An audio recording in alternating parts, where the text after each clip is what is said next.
पहले आप इस वीडियो को देखिए, उसके बाद कमेंट में अपनी राय जरूर लिखें। चलिए शुरू करते हैं। मैं सुभाष चंद्र बोस अपने साथी कर्नल हबीबुर रहमान के साथ आजाद हिंद फौज की स्थापना का ऐलान करता हूं। हमारी जड़ें कमजोर पड़ रही हैं। कोई जाकर कह दे उस महारानी विक्टोरिया से, ये वतन हमारा है। सुभाष ने हिंदुओं और मुसलमानों को एकजुट कर दिया है और हम इसे लेकर रहेंगे। हमें इसे रोकना होगा।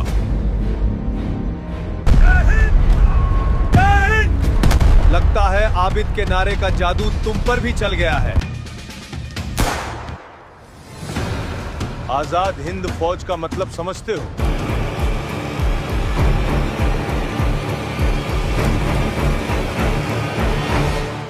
हिंदुस्तान की आज़ादी मुसलमानों के बगैर मुमकिन न थी।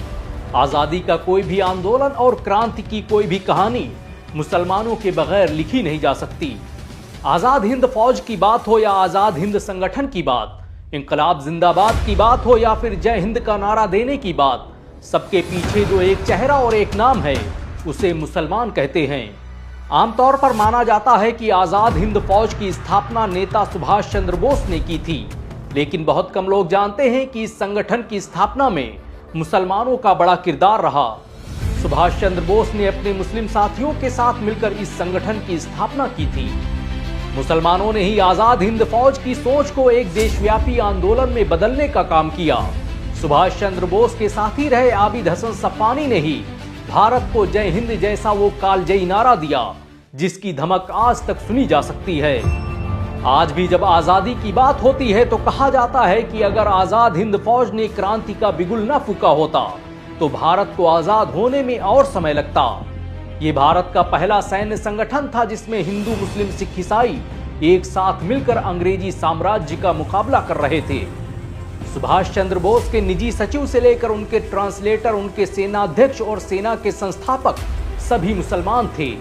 जय हिंद का नारा देने वाले आबिद हसन सप्पानी सुभाष चंद्र बोस के पर्सनल सेक्रेटरी थे। बर्मा में ब्रिटिश और कॉमनवेल्थ मुकाबले के दौरान ही आबिद हसन ने जय हिंद का नारा दिया, जो आज पूरे भारत में इस्तेमाल किया जाता है। बर्मा में होने वाली इस जंग में आबिद हसन नेता सुभाष चंद्र बोस के सेनाध्यक्ष और मुख्य सलाहकार थे। नेताजी ने आबिद हसन के साथ ही जापान का सफर किया था, जहां पर आजाद हिंद सरकार की स्थापना की गई थी। मुसलमान भी नेता सुभाष चंद्र बोस पर अपनी जान कुर्बान किया करते थे और नेताजी भी आंख मूंद कर मुसलमानों पर भरोसा करते थे। उनका सबसे भरोसेमंद साथी कर्नल हबीबुर रहमान एक मुसलमान था। कर्नल हबीबुर रहमान आजाद हिंद फौज के संस्थापकों में से थे। उन्होंने नेताजी के साथ मिलकर इस संगठन की स्थापना की थी। उन्हें लोग सुभाष चंद्र बोस की परछाई कहा करते थे। जहां सुभाष चंद्र बोस होते वहां पर कर्नल हबीबुर रहमान का होना जरूरी समझा जाता था। नेताजी ने 1945 में जिस शख्स के साथ अपना आखिरी सफर किया वो हबीबुर रहमान ही थे। यही वो सफर था जिसके बाद नेताजी का कोई पता नहीं चला। अंग्रेजों ने उन्हें ढूंढने के लिए जमीन व आसमान एक कर दिए, लेकिन वो उन्हें ढूंढने में नाकाम रहे। कर्नल हबीबुर रहमान आजाद हिंद फौज के थल सेना प्रमुख और आजाद हिंद सरकार में मंत्री भी थे।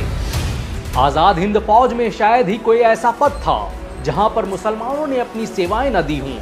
आजाद हिंद फौज के पहले डायरेक्टर कर्नल एहसान कादिर एक मुसलमान थे। सुभाष चंद्र बोस ने उन्हें अपना सैन्य सचिव बनाया था और इन्होंने ही उस आजाद हिंद दल की स्थापना की थी जिसमें 30,000 से अधिक वॉलंटियर शामिल थे। कर्नल एहसान कादिर ने ही सांप्रदायिक सद्भाव परिषद की स्थापना की थी, जिसका मकसद फौजियों के दरमियान धार्मिक मतभेदों को खत्म करना था। देश में क्रांति की ज्वाला को भड़काने और लोगों तक सूचनाएं पहुंचाने के लिए इन्होंने ही आजाद हिंद रेडियो की स्थापना की थी। आजाद हिंद फौज के रेडियो चैनल की स्थापना और उसे आजादी के लिए एक टूल की तरह इस्तेमाल करने का विचार एहसान कादिर जैसे मुसलमानों का था।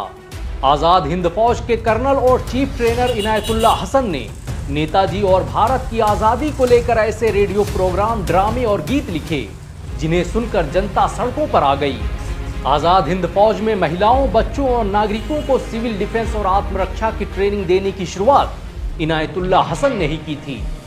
आपको यह जानकर शायद हैरानी हो सकती है कि शाहरुख खान के नाना मेजर जनरल शाहनवाज खान खुद आजाद हिंद फौज का हिस्सा थे। ये वही शाहनवाज खान थे जिन्होंने अराकान नागालैंड पर हमला करके अंग्रेजों में दहशत पैदा कर दी थी। एक वक्त ऐसा भी आया कि जब कर्नल शाहनवाज खान को पकड़ना अंग्रेजों का एकमात्र मकसद बन गया था। अंग्रेज कर्नल शाहनवाज खान को अपना सबसे बड़ा दुश्मन समझते थे।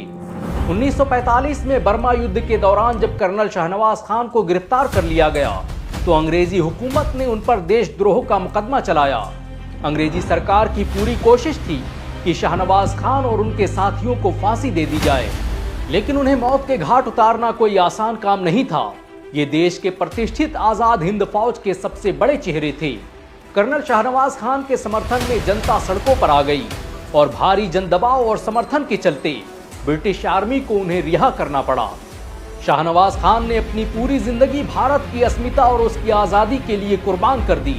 1947 में जब देश आज़ाद हुआ तो शाहनवाज खान को सैनिकों को प्रशिक्षण देने और अनुशासन सिखाने की जिम्मेदारी सौंपी गई। वो कांग्रेस सेवा दल के अध्यक्ष रहे। कर्नल शाहनवाज खान ने 1952 में पहली बार मेरठ से लोकसभा का चुनाव जीता और उसके बाद अगले 23 सालों तक केंद्र सरकार में मंत्री रहे। वो सालों तक देश के parliament secretary, deputy railway minister, petroleum मंत्री, केंद्रीय खाद्य और कृषि मंत्री के तौर पर अपनी सेवाएं देते रहे। आजादी के बाद 1956 में जब भारत सरकार ने नेता सुभाष चंद्र बोस की मौत के कारणों का पता लगाने के लिए कमीशन बनाया तो उसका अध्यक्ष जनरल शाहनवाज खान को ही बनाया गया। आजाद हिंद फौज हो या आजाद हिंद सरकार, दोनों की स्थापना में मुसलमानों ने बुनियादी किरदार अदा किया।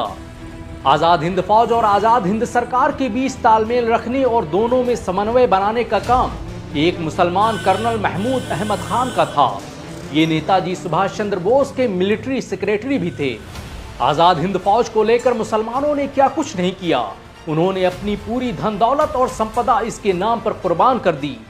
देश की आजादी के लिए आजाद हिंद फौज को सबसे बड़ा दान एक मुसलमान ने ही दिया था।